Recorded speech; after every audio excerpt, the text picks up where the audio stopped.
ಪ್ರಚಲಿತ ಈ ಕಾರ್ಯಕ್ರಮದ ಪ್ರಾಯೋಜಕರು ರೋಹನ್ ಕಾರ್ಪೊರೇಷನ್, ಸಹ ಪ್ರಾಯೋಜಕರು father Muller's charitable trust, SDM college Ujire, VK furniture and electronics. ನಮಸ್ಕಾರ. ವಿ4 ವಿಶೇಷ ಕಾರ್ಯಕ್ರಮಕ್ಕೆ ಸ್ವಾಗತ. ನಾನು ತಾರನಾಥ್ ಗಟ್ಟಿ ಕಾಪಿಕಾಡ್. ಈ ದಿವಸದ ನಮ್ಮ ವಿಶೇಷ ಸಂವಾದ ಕೃಷಿ ಕಾರ್ಮಿಕ ಮಸೂದೆ ವಿರುದ್ಧ ಮತ್ತೆ ಹೋರಾಟ. ವೀಕ್ಷಕರೇ, ಈಗಾಗಲೇ ನಮ್ಮ ಜೊತೆಗೆ 3 ಮಂದಿ ಅತಿಥಿಗಳು ಸ್ಟುಡಿಯೋದಲ್ಲಿದ್ದಾರೆ. ರವಿಕಿರಣ್ ಪುಣಚ ಅವರು, ಕೆ ಯಾದವ್ ಶೆಟ್ಟಿ ಅವರು ಮತ್ತು ಓಸ್ವಾಲ್ಡ್ ಪ್ರಕಾಶ್ ಫರ್ನಾಂಡಿಸ್ ಅವರು. ನಾನು 3 ಮಂದಿಯನ್ನು ಕೂಡ ಪ್ರೀತಿಯಿಂದ ಈ ಒಂದು ಶೋಗೆ ಸ್ವಾಗತ ಮಾಡ್ತಾ ಇದ್ದೇನೆ. ಪುಣಚ ಅವರೇ, ಯಾದವ್ ಶೆಟ್ಟಿ ಅವರೇ ಮತ್ತು ಓಸ್ವಾಲ್ಡ್ ಪ್ರಕಾಶ್ ಅವರೇ. ರವಿಕಿರಣ್ ಪುಣಚ ಅವರು ಕರ್ನಾಟಕ ರಾಜ್ಯ ರೈತ ಸಂಘದ ರಾಜ್ಯ ಕಾರ್ಯದರ್ಶಿಗಳು. ಆಮೇಲೆ ಕೆ ಯಾದವ್ ಶೆಟ್ಟಿಯವರು ಕರ್ನಾಟಕ ಪ್ರಾಂತ ರೈತ ಸಂಘದ ರಾಜ್ಯ ಉಪಾಧ್ಯಕ್ಷರು. ಈ ಪ್ರಾಂತ ರೈತ ಸಂಘ ಮತ್ತು ಕರ್ನಾಟಕ ರಾಜ್ಯ ರೈತ ಸಂಘ ಅನ್ನೋದು ಬೇರೆ ಬೇರೆ, ಆದರೆ ಇಬ್ಬರು ಕೂಡ ರೈತರ ಪರವಾಗಿ ಅಥವಾ ರೈತರ ಹಿತಾಸಕ್ತಿ ಪರವಾಗಿ ಹೋರಾಟ ಮಾಡ್ತಾ ಇರುವವರು. ಓಸ್ವಾಲ್ಡ್ ಪ್ರಕಾಶ್ ಪೆಂಟೋ ಅವರು ಕರ್ನಾಟಕ ರಾಜ್ಯ ರೈತ ಸಂಘದ ದಕ್ಷಿಣ ಕನ್ನಡ ಜಿಲ್ಲಾ ಘಟಕದ ಅಧ್ಯಕ್ಷರು. ವೀಕ್ಷಕರೇ, ಈಗಾಗಲೇ ನಾವು ಅನೇಕ ಬಾರಿ ಈ ಒಂದು ಕೇಂದ್ರದ ಕೃಷಿ ಮಸೂದೆ ಬಗ್ಗೆ ಇಲ್ಲಿ ಮಾತನಾಡಿದ್ದೇವೆ, ಸಂವಾದ ಮಾಡಿದ್ದೇವೆ, ಚರ್ಚೆ ಮಾಡಿದ್ದೇವೆ. ಸೊ ಈ ಒಂದು ಮಸೂದೆಗೆ ದೇಶವ್ಯಾಪಿಯಾಗಿ ಯಾಕೆ ವಿರೋಧ ಬಂತು ಮತ್ತು ಯಾಕೆ ವಿರೋಧ ಬರ್ತಾ ಉಂಟು ಅನ್ನೋ ಬಗ್ಗೆ ಕೂಡ ನಾವು ಮಾತಾಡಿದ್ದೇವೆ. ಆನಂತರ ಈ ಒಂದು ಮಸೂದೆಯನ್ನು ವಿರೋಧಿಸಿ ಕೆಲವು ರಾಜ್ಯ ಸರ್ಕಾರಗಳು ನಾವು ಪ್ರತ್ಯೇಕವಾಗಿ ಮಸೂದೆ ಮಾಡ್ತೇವೆ, ಕೇಂದ್ರದ ಈ ಮಸೂದೆಯನ್ನು ನಾವು ಒಪ್ಪಿಕೊಳ್ಳುವುದಿಲ್ಲ ಅಂತ ಹೇಳಿಕೊಂಡು ಮೊದಲಾಗಿ ಪಂಜಾಬ್ ಸರ್ಕಾರ ತನ್ನದೇ ಆದಂಥ ಒಂದು ಕೃಷಿ ಮಸೂದೆಯನ್ನು ಮಂಡಿಸಿದ ಬಗ್ಗೆ ಕೂಡ ನಾವಿಲ್ಲಿ ಸಂವಾದ ಚರ್ಚೆಯನ್ನು ಮಾಡಿದ್ದೇವೆ. ಸೊ ಏನು ಈ ಮಸೂದೆ ಬಗ್ಗೆ ರಾಷ್ಟ್ರವ್ಯಾಪಿಯಾಗಿ ಒಂದು ಚರ್ಚೆ ಮತ್ತೊಂದು ಪ್ರತಿಭಟನೆಗಳು ನಡೀತಾ ಉಂಟು. ಅದರ ಮುಂದುವರಿದ ಭಾಗವಾಗಿ ಮತ್ತೆ ಕರಾವಳಿಯಲ್ಲಿ ಒಂದು ದೊಡ್ಡ ಮಟ್ಟದಲ್ಲಿ ಇದರ ಬಗ್ಗೆ ಪ್ರತಿರೋಧ ಅಂದರೆ ಪ್ರತಿಭಟನೆ ಅಥವಾ ಒಂದು ಜಾಥಾ ನಡೀಲಿಕ್ಕೆ ಉಂಟು. ಅದು ಏನು ಮುಂದಿನ ವಾರದಿಂದ ನಡೀತದೆ. ಅದು ಸುಳ್ಯದಿಂದ ಮಂಗಳೂರು ತನಕ 1 ವಾರಗಳ ಅವಧಿಯ ರೈತರ ಜಾಥಾ ಇರ್ತದೆ. ಸೊ ಈ ಹಿನ್ನೆಲೆಯಾಗಿಟ್ಕೊಂಡು ನಾವು ಇವತ್ತಿನ ಈ ಒಂದು ಸಂವಾದವನ್ನು ನಡೆಸ್ತಾ ಇದ್ದೇವೆ. ಯಾಕೆ ಏನು ಈ ಒಂದು ರೈತ ಮಸೂದೆ ಬಗ್ಗೆ ಅಥವಾ ಕೃಷಿ ಮಸೂದೆ ಬಗ್ಗೆ ಸರ್ಕಾರಗಳು ಸ್ಪಷ್ಟನೆ ಕೊಟ್ಟರೂ ಕೂಡ ರೈತ ಸಂಘಗಳು ಅದಕ್ಕೆ ಒಪ್ತಾ ಇಲ್ಲ. ಅಂದರೆ ಏನು ರಾಜ್ಯ ಸರ್ಕಾರ ಇರ್ಬೋದು ಅಥವಾ ಕೇಂದ್ರ ಸರ್ಕಾರ ಇರ್ಬೋದು, ಕೊಡುವಂಥ ಸ್ಪಷ್ಟೀಕರಣಗಳು ರೈತರಿಗೆ ಮನವರಿಕೆ ಆಗ್ತಾ ಇಲ್ಲವೋ, ಅಥವಾ ಅದು ಏನು ಕೃಷಿಕರ ಭಾವನೆಗೆ ಅಥವಾ ಕೃಷಿಕರ ಏನು ಬದುಕಿಗೆ ಅಥವಾ ಕೃಷಿಕರ ಅವರ ದಿನನಿತ್ಯದ ಚಟುವಟಿಕೆಗೆ ಅದು ಸ್ಪಂದಿಸ್ತಾ ಇಲ್ವೋ ಅನ್ನೋ ಬಗ್ಗೆ ಈ ರೈತ ಮುಖಂಡರುಗಳು ಇವತ್ತು ಮಾತನಾಡಲಿಕ್ಕಿದ್ದಾರೆ. ನಾನು ಈ ಸಂವಾದವನ್ನು ರವಿಕಿರಣ್ ಪುಣಚ ಅವರಿಂದ ಆರಂಭಿಸ್ತೇನೆ. ಇದು ರವಿಕಿರಣ್ ಪುಣಚ ಅವರೇ, ಈ ಒಂದು ಕೃಷಿ ಮಸೂದೆ ಬಗ್ಗೆ ನಾವು ಅನೇಕ ಬಾರಿ ನಾವು ಮಾತಾಡಿದ್ದೇವೆ. 3 ಮಸೂದೆಗಳು ಏನು ಕೇಂದ್ರ ಸರ್ಕಾರ ಮಂಡಿಸಿತ್ತು, ಅದರ ಬಗ್ಗೆ ನಿಮ್ಮ ಆಕ್ಷೇಪಗಳು ಏನು ಅಂತ ನಾವು ನಡೆಯುವಂಥ ನಿಮ್ಮ ಜಾಥಾ ಪ್ರತಿಭಟನೆ ಬಗ್ಗೆ ಆಮೇಲೆ ಮಾತಾಡುವ. ನಿಮ್ಮ ಮೂಲ ಆಕ್ಷೇಪಗಳು ಏನು ಅಂತ? ಈಗ ಏನು ಕೇಂದ್ರ ಕೃಷಿ ಮಸೂದೆಗಳು, ಕಾರ್ಮಿಕ ಮಸೂದೆಗಳು, ಏನು ಹೊಸ ತಿದ್ದುಪಡಿ ಮಸೂದೆಗಳು ತಂದಿದ್ದಾವೆ, ಅದು ಸಂಪೂರ್ಣವಾಗಿ ರೈತ, ಜನ ಮತ್ತು ಕಾರ್ಮಿಕ, ದಲಿತ ವಿರೋಧಿಯಾಗಿದೆ. ಸಂಪೂರ್ಣವಾಗಿ ಇಡೀ ದೇಶದ ಕೃಷಿ ಮಾರುಕಟ್ಟೆ, ಕೃಷಿ ಉದ್ಯಮ ಎಲ್ಲವನ್ನು ಕೂಡ ಖಾಸಗೀಕರಣ ಮಾಡುವಂಥ ಎಲ್ಲ ರೀತಿಯ ಪೂರ್ವ ತಯಾರಿಗಳೊಂದಿಗೆ ಮಾಡಿದೆ. ಈಗ ಭೂ ಸುಧಾರಣಾ ಕಾಯ್ದೆ ತಿದ್ದುಪಡಿ ಬಹಳ ಪವಿತ್ರವಾದಂಥ ಒಂದು ಕರ್ನಾಟಕದ ಮಸೂದೆಯನ್ನು ತಿದ್ದುಪಡಿ ಅಲ್ಲ, ಅದನ್ನು ಮುಟ್ಲಿಕ್ಕೂ ಕೂಡ ಒಂದು ಗೌರವಸ್ಥ ಸರ್ಕಾರ ಹಿಂಜರಿಬೇಕು. ಆ ರೀತಿಯ ಜನಪರವಾದಂಥ, ದಲಿತ ಪರವಾದಂಥ, ಗೇಣಿದಾರರ ಪರವಾಗಿ ಇರ್ತಕ್ಕಂಥ, ಏನು ರೈತರ ಪರವಾಗಿ ಇರ್ತಕ್ಕಂಥ ಒಂದು ಕಾಯ್ದೆ ಆಗಿತ್ತು. APMC ಕಾಯ್ದೆ ಕೂಡ ಅಷ್ಟೇ. ಯಾಕೆಂದರೆ ಇನ್ನೂ ಕೂಡ ಬಹಳಷ್ಟು ವರ್ಷಗಳಿಂದ ಹೋರಾಟ ಆಗ್ತಾ ಇದೆ, ನಮಗೆ ವೈಜ್ಞಾನಿಕ ಬೆಲೆಯನ್ನು ಕೊಡಿ ಅಂತ ಹೋರಾಟ ಮಾಡ್ತಾ ಇದ್ದೇವೆ. MS ಸ್ವಾಮಿನಾಥನ್ ಆಯೋಗದ ವರದಿ ಪ್ರಕಾರ ಕೂಡ ಉತ್ಪಾದನಾ ವೆಚ್ಚ ಪ್ಲಸ್ 50% ಮಿನಿಮಮ್ಮು ಏನು ಪ್ರೈಸ್ ಇದೆ, ಸೈಂಟಿಫಿಕ್ ಪ್ರೈಸನ್ನು ಕಾನೂನಾತ್ಮಕಕ್ಕೆ ಕೊಡಬೇಕು ಅಂತ ನಮ್ಮ ಹೋರಾಟ ನಡೀತಾ ಇತ್ತು. ನರೇಂದ್ರ ಮೋದಿ ಅವರು 2013ರಿಂದಲೇ ಅದನ್ನು ನಾವು ತರ್ತೇವೆ, ಕಾನೂನಾತ್ಮಕವಾಗಿ ರೈತರಿಗೆ ಬೆಲೆಯನ್ನು ನಿಗದಿ ಮಾಡಿ ಕೊಡ್ತೇವೆ ಅಂತ ಹೇಳ್ತಕ್ಕಂಥ ಭರವಸೆಯಿಂದ ಅಧಿಕಾರಕ್ಕೆ ಬಂದರು. ಆದರೆ ಇವತ್ತು ಅವರು ಯಾವುದಕ್ಕೂ ಕೂಡ ಜವಾಬ್ದಾರಿ ತಗೊಳ್ತಾನೆ ಇಲ್ಲ. ಈಗ ಎಲ್ಲ ಜವಾಬ್ದಾರಿ ಹಿಂದೆ ಕೂಡ ಇಲ್ಲಿ ಏನು ಪ್ರಧಾನಮಂತ್ರಿ ಫಸಲ್ ಬಿಮಾ ಯೋಜನೆ ಅಂತ ತಂದಿದ್ದಾರೆ, ಅದು ದೊಡ್ಡ ಸ್ಕ್ಯಾಮ್ ಇದೆ. ಈಗಾಗಲೇ ನಾವು ಚರ್ಚೆ ಮಾಡಿದ್ದೇವೆ ಇಲ್ಲಿ ಹವಾಮಾನ ಆಧಾರಿತ ಬೆಳೆ ವಿಮೆ ಹೇಗೆ ಅಂತ. ಅದು ಸರ್ಕಾರ ಕೊಡಬೇಕಾದ್ರೆ 165-250 ಕೋಟಿ ಕೊಡಬೇಕಾದಲ್ಲಿ ಇದು ಇನ್ಶೂರೆನ್ಸ್ ಕಂಪನಿಯವರಿಗೆ ಈಗ 1100 ಕೋಟಿ ರೂಪಾಯಿ ಅವರೇ ಕೊಡ್ತಾ ಇದ್ದಾರೆ. 58 ಕೋಟಿ ರೂಪಾಯಿನ ರೈತರಿಂದ ಪ್ರೀಮಿಯಂ ತಗೊಳ್ತಾ ಇದ್ದಾರೆ. ಬಹುಶಃ ಬಹಳಷ್ಟು ಸ್ಕ್ಯಾಮ್ಗಳಾಗ್ತಾ ಇದ್ದಾವೆ ಮತ್ತು ಯಾರಿಗೆ ಈಗ ದಲಿತರಿಗೆ ಏನು ಸಮಸ್ಯೆ ಅಂತ ಇದ್ರ ಕೆಲವು ಪ್ರಶ್ನೆಗಳು ಕೂಡ ನಮ್ಮ ಮುಂದೆ ಕಾಣ್ತಾ ಇದ್ದಾವೆ. ಈಗ ಭೂ ಸುಧಾರಣಾ ಕಾಯ್ದೆ ಏನು ಹೇಳ್ತಿತ್ತು, ಯಾರ ಹತ್ರ ಜಮೀನ್ದಾರರ ಹತ್ರ ಹೆಚ್ಚುವರಿ ಭೂಮಿ ಇದೆ ಆ ಭೂಮಿಯನ್ನ ಮತ್ತೆ ಸರ್ಕಾರ ತಗೋಬೇಕು, ಸರ್ಕಾರ ತಕೊಂಡು ಅದರಲ್ಲಿ ಮತ್ತೆ ಮರು ಹಂಚಿಕೆ ಮಾಡಬೇಕಾದ್ರೆ ಭೂ ರೈತರಿಗೆ ಭೂಮಿಯನ್ನ ಮತ್ತೆ ಮರು ಹಂಚಿಕೆ ಮಾಡಬೇಕಾದ್ರೆ 50% SC/ST ಕೊಡಬೇಕು. ಇವತ್ತು ಅವರಿಗೆ ಆ ಒಂದು ಅವಕಾಶವನ್ನೇ ಮುಚ್ಚಿ ಹಾಕಿದೆ. ಈಗ ತಂದಿರ್ತಕ್ಕಂಥ ಅವರು ನಮಗೆ ತೋರಿಸ್ತಕ್ಕಂಥ ಮಸೂದೆ ಏನಿದೆ, ಈಗ ಆಯ್ತು ಅದು ಆರ್ಡಿನೆನ್ಸ್ ಅದರ ಅವಧಿ ಮುಗೀತು. ಈಗ ಹೊಸದಾಗಿ ಒಂದು ಆರ್ಡಿನೆನ್ಸ್ ಮಾಡಬೇಕು, ಇಲ್ಲ ಮುಂದಿನ ಅಧಿವೇಶನದಲ್ಲಿ ಇದನ್ನ ಮಸೂದೆಯನ್ನು ಚರ್ಚೆಗೆ ತರಬೇಕು. ಯಾವುದು ರಾಜ್ಯ ಸರ್ಕಾರ. ಕೇಂದ್ರ ಸರ್ಕಾರವಂತೂ ಸಂಪೂರ್ಣವಾಗಿ ಒತ್ತಡ ಹಾಕೊಂಡು ಮಾಡ್ತಾ ಇದೆ ಎಲ್ಲ ರಾಜ್ಯಗಳಿಗೂ. ಆದ್ರೆ ಈಗ ಪಂಜಾಬ್ ಸರ್ಕಾರ ಮಾತ್ರ ತಿರುಮಂತ್ರ, ಇಲ್ಲ ನಾವು ರೈತರ ಪರವಾಗಿದ್ದೇವೆ, ರೈತರಿಗೆ ಈ ರೀತಿ ಮಾಡ್ತೇವೆ ತೀರ್ಮಾನ ಮಾಡಿದೆ. ಮತ್ತೆ ಈಗಿನ ಏನು ಇದು APMC ಕಾಯ್ದೆ ತಿದ್ದುಪಡಿ ಆದ್ರೆ MSP ಕೊಡ್ಲಿಕ್ಕೆ ಬರುತ್ತಿಲ್ಲ, ಅಲ್ಲಿ ಅವಕಾಶವೇ ಇಲ್ಲ. ಸಂಪೂರ್ಣವಾಗಿ ಖಾಸಗೀಕರಣ, ಮಾರುಕಟ್ಟೆ ಖಾಸಗೀಕರಣ ಆದ್ಮೇಲೆ ಸರ್ಕಾರ ಇಂಟರ್ಫಿಯರ್ ಮಾಡಕ್ಕೆ ಆಗ್ತಾ ಇಲ್ಲ, ಆಗುವಂತ ಅವಕಾಶಗಳಿಲ್ಲ. ಕನಿಷ್ಠ ಬೆಂಬಲ ಬೆಲೆ ಕೊಡೋಕ್ಕಾಗೋದಿಲ್ಲ. ಮತ್ತೆ ಬೇರೆ ಏನು ಪರಿಹಾರ ಇದ್ರೂ ಕೂಡ ನಾವು ಕಂಪನಿ ಜೊತೆನೆ ಮಾತಾಡ್ಬೇಕು.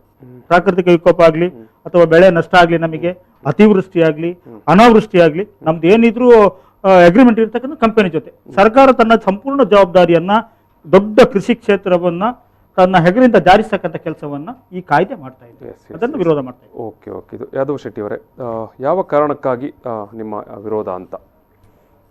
ಮುಖ್ಯವಾಗಿ ಭೂ ಸುಧಾರಣೆ ಏನಿದೆ ಅದನ್ನು ತಿದ್ದುಪಡಿ ಮಾಡುವಾಗ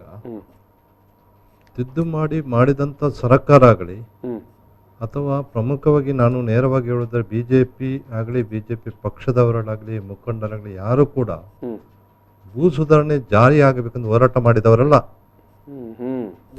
ಮತ್ತೆ ಹೋರಾಟ ಮಾಡಿದವರಲ್ಲ. ಅವರು ಭೂ ಸುಧಾರಣೆ ಜಾರಿ ಆಗಬೇಕೆಂದು ಎಡಪಕ್ಷ ದೊಡ್ಡ ಮಟ್ಟದಲ್ಲಿ ಹೋರಾಟ ಮಾಡಿದರಂತ. ಅದೇ ರೀತಿ ಸಮಾಜವಾದಿ ಕಾಗೋಡು ತಿಮ್ಮಪ್ಪ ಇಂಥವರೆಲ್ಲ ಹೋರಾಟ ಮಾಡಿ ಹಿನ್ನೆಲೆ ಇದೆ. ಅಂಥ ಹೋರಾಟ ಮಾಡಿದಾಗ ಅದನ್ನು ವಿರೋಧ ಮಾಡಿದವರು.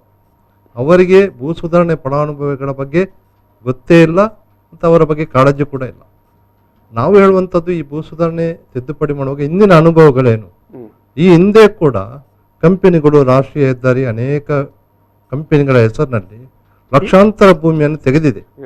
ಲಕ್ಷಾಂತರ ಭೂಮಿಯನ್ನ ಅವರು ಕಂಪನಿಗಳ ಹೆಸರಿನಲ್ಲಿ ಭೂ ಸ್ವಾಧೀನತೆ ಹೆಸರಿನಲ್ಲಿ ಮಾಡಿದಾಗ ಆ ಉದ್ದೇಶವನ್ನು ಬಿಟ್ಟು ಅದರ ರಿಯಲ್ ಎಸ್ಟೇಟ್ ಮಾಡಿದ್ದಾರೆ. ಇದು ನಮ್ಮ ಉದಾಹರಣೆ ಇರುವಾಗ ಈಗ ನಾವು ಹೇಳುವಂಥದ್ದೇನು, ಈಗ ಬೇರೆ ಎಲ್ಲೂ ಬೇಡ, ನಾನು ದಕ್ಷಿಣ ಕನ್ನಡ ಜಿಲ್ಲೆಯಲ್ಲಿ ದೊಡ್ಡ ಮಟ್ಟದಲ್ಲಿ ಭೂ ಸುಧಾರಣೆ ಚಳವಳಿ ನಡೆದಿದೆ. 3 ಸಲ ಇಲ್ಲಿಂದ ಬೆಂಗಳೂರಿಗೆ ಕಾಲ್ನಡಿಗೆ ಜಾತಾಗಿದೆ, ಕೆಂಬಾವುಟ ರಾರಾಜಿಸುತ್ತಿತ್ತು. ಅಂಥ ಫಲಾನುಭವಿಗಳಿದೆ, ಅವರಿಗೆ ಎಡಪಕ್ಷದ ದೊಡ್ಡ ಮಟ್ಟದ ಕೊಡುಗೆ ಇದೆ.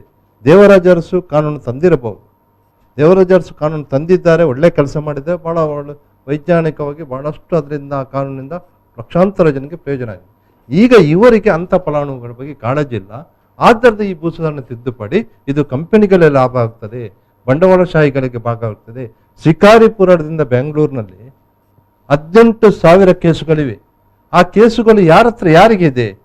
ಬಡ ರೈತ ಮತ್ತು ಕಂಪನಿಗಳಿಗೆ ಇವೆ. ಈ ಸುಧಾರಣೆ ತಂದಿಗೆ ಯಾರಿಗೆ ಲಾಭ ಆಗ್ತದೆ ಅಂತ ಹೇಳಿದ್ರೆ ಕಂಪನಿಗಳಿಗೆ ಲಾಭ ಆಗ್ತದೆ, ಕಂಪನಿಗಳಿಗೆ ಲಾಭ ಆಗುವುದರಿಂದ ನಾವು ಭೂ ಸುಧಾರಣೆ ಈ ತಿದ್ದುಪಡಿಯನ್ನು ವಿರೋಧ ಮಾಡುತ್ತೇವೆ ಅನ್ನುವಂಥದ್ದು ಒಂದು ಪ್ರಮುಖ ಪ್ರಶ್ನೆ.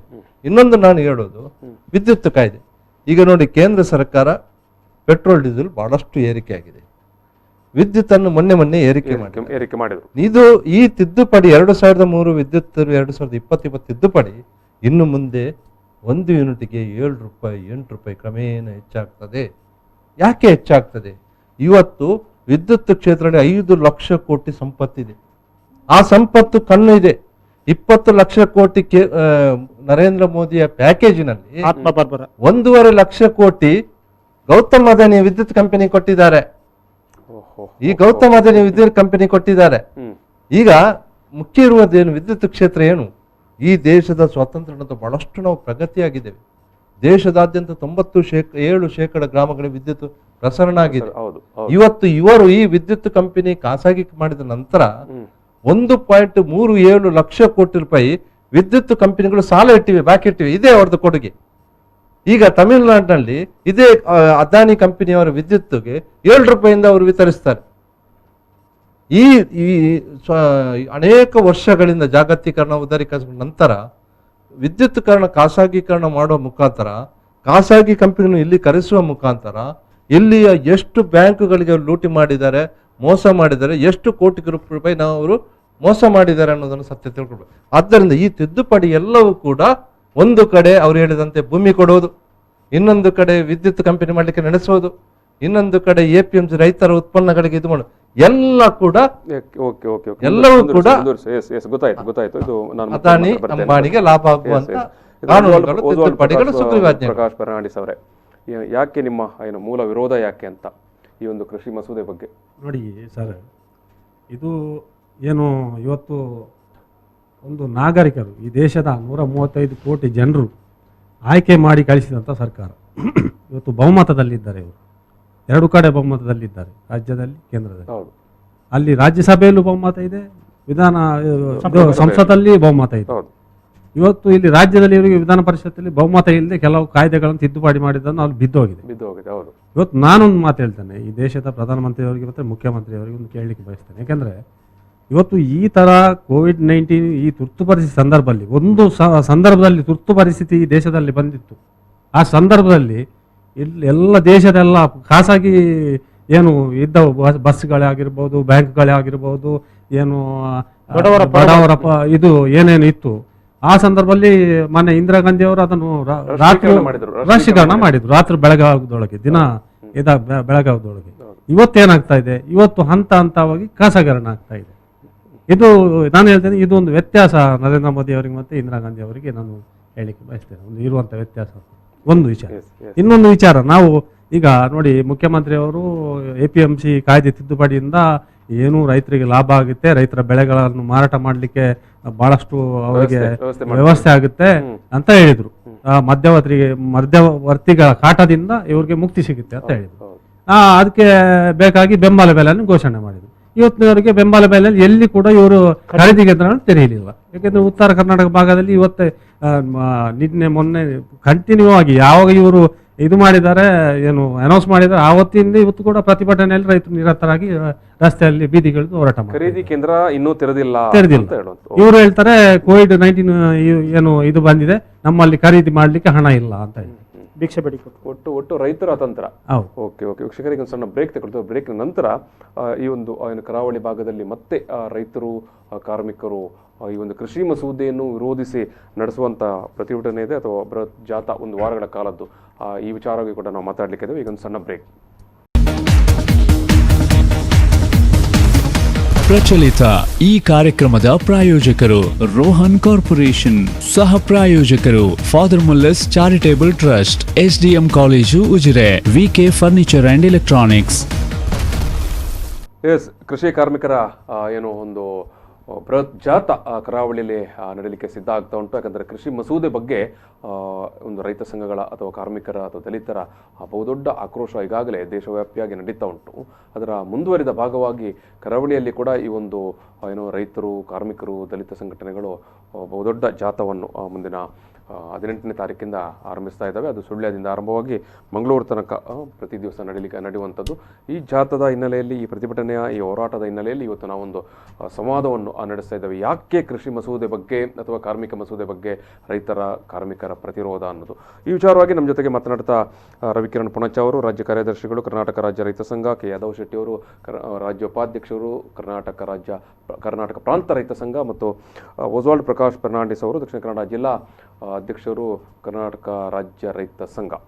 ಸೊ ಈ 3 ಮಂದಿ ಕೂಡ ಏನು ರೈತರ ಪರವಾಗಿ, ಕಾರ್ಮಿಕರ ಪರವಾಗಿ ತಮ್ಮ ಅಭಿಪ್ರಾಯವನ್ನು ಹಂಚಿಕೊಳ್ತಾ ಇದ್ದಾರೆ. ನಾನು ಮತ್ತೆ ಸಂವಾದವನ್ನು ಮುಂದುವರಿಸುವ ಸಂದರ್ಭದಲ್ಲಿ ರವಿಕಿರಣ್ ಪುಣಚ ಅವರೇ, ನೀವು ಯಾವ ಒಂದು ಏನು ಸ್ವರೂಪದಲ್ಲಿ ನಿಮ್ಮ ಹೋರಾಟವನ್ನು ಸಂಘಟಿಸ್ತಾ ಇದ್ದೀರಿ, ಮತ್ತು ಯಾವ್ಯಾವ ಏನು ದಿನಗಳಲ್ಲಿ ಎಲ್ಲೆಲ್ಲಿ ಈ ಒಂದು ಕಾರ್ಯಕ್ರಮ ನಡೀಲಿಕ್ಕಿದೆ, ಯಾವ ಸ್ವರೂಪದಲ್ಲಿರುತ್ತೆ, ಏನು ಜಾಥಾ ಅಂದರೆ ಅಥವಾ ಏನು ಯಾವ ರೀತಿ?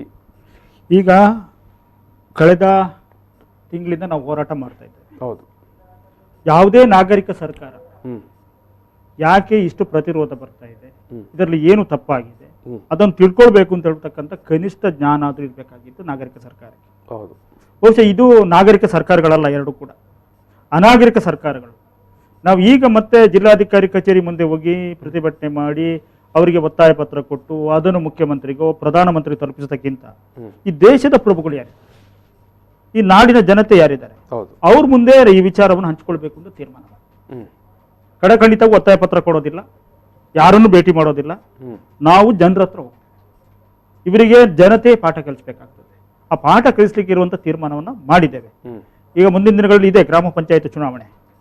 ಆ ನಿಟ್ಟಿನಲ್ಲೂ ಇವರು ಎಚ್ಚರಿಕೆ ತಗೊಳ್ಳೇ ಹೋದರೆ ಮತ್ತೆ ಹೋರಾಟ ಜೋರು ಮಾಡಬೇಕಾಗ್ತದೆ. ಆದರೆ ಈಗ ನಾವೇನು ತೀರ್ಮಾನ ಮಾಡಿದ್ದೇವೆ, 18ನೇ ತಾರೀಕಿನಿಂದ ಕಲ್ಲುಗುಂಡಿಯಲ್ಲಿ ಇದು ಉದ್ಘಾಟನೆ ಆಗ್ತದೆ.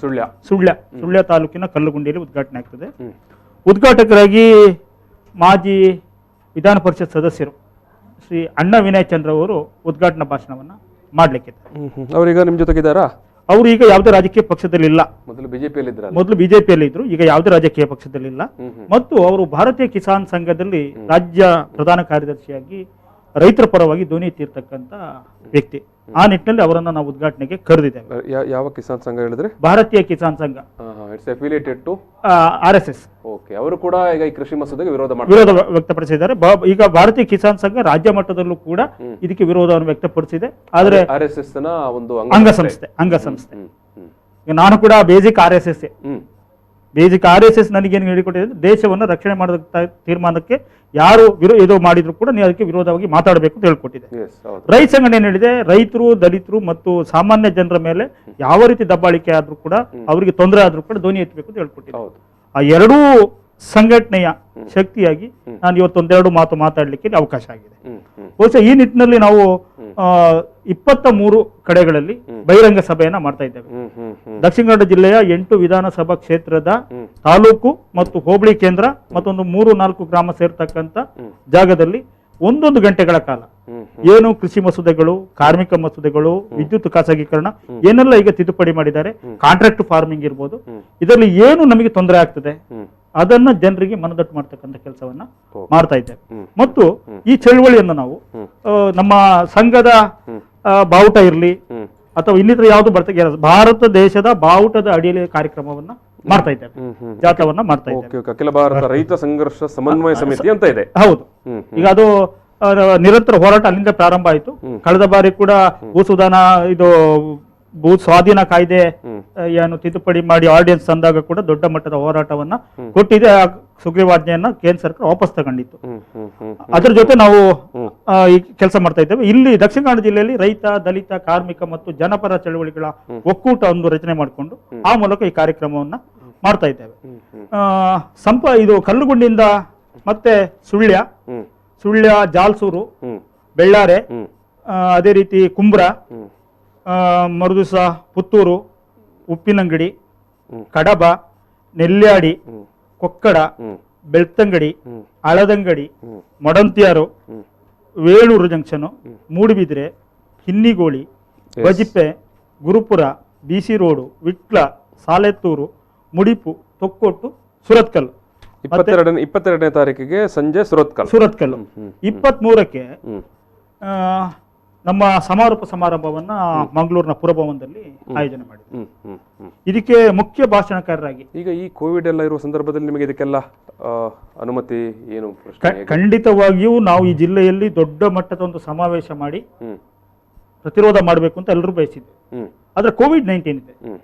ಒಂದು ಕಡೆ ಬಹಳಷ್ಟು ಸಾವಿರಗಟ್ಟಲೆ ಜನವನ್ನ ಸೇರಿಸಿ ನಾವು ಶ್ರಮಪಟ್ಟು ಸೇರಿಸಿ ಮತ್ತೆ ಅದರಿಂದ ತೊಂದರೆ ಆಗಬಾರ್ದು. ಆ ನಿಟ್ಟಿನಲ್ಲಿ ಇವತ್ತು ನಾವು ಜನತೆ ಹತ್ರ ಹೋಗ್ತಕ್ಕಂಥ ತೀರ್ಮಾನ ಮಾಡಿದ್ದೇವೆ. ಬಿಟ್ರೆ ಇಲ್ಲಂತದ್ದು ದೊಡ್ಡ ಸಮಾವೇಶ ಮಾಡಿ ಇದನ್ನ ಹೋರಾಟವನ್ನ ಇನ್ನಷ್ಟು ಒಂದು ವೇದಿಕೆಯಿಂದ ಗಟ್ಟಿ ಮಾಡುವಂತ ತೀರ್ಮಾನ ಇತ್ತು. ಅದು ನಾವೆಲ್ಲರೂ ಆಲೋಚನೆ ಮಾಡಿದೆವು. ನಮ್ಮಿಂದಾಗಿ ಜನತೆಯ ಆರೋಗ್ಯಕ್ಕೆ ತೊಂದರೆ ಆಗಬಾರ್ದು. ಆ ನಿಟ್ಟಿನಲ್ಲಿ ಇವತ್ತು ಹಳ್ಳಿಗಳಿಗೆ ಹೋಗ್ತಕ್ಕಂಥ ಕೆಲಸವನ್ನ ಮಾಡ್ತಾ ಇದ್ದೇವೆ. ಇದರ ಮುಖ್ಯ ಭಾಷಣಕಾರರು ಶ್ರೀ HN ನಾಗಮೋಹನ್ ದಾಸ್ ಅಂತ. ಸಮಾರೋಪದ ದಿವಸ ಅವರು ಸಮಾರೋಪ ಭಾಷಣ ಮಾಡ್ತಾರೆ. ಅದನ್ನು ಕೂಡ ನಾವು ಬೀದಿಯಲ್ಲಿ ಮಾಡಬೇಕು ಅಂತ ಯೋಚನೆ ಮಾಡಿದ್ವಿ.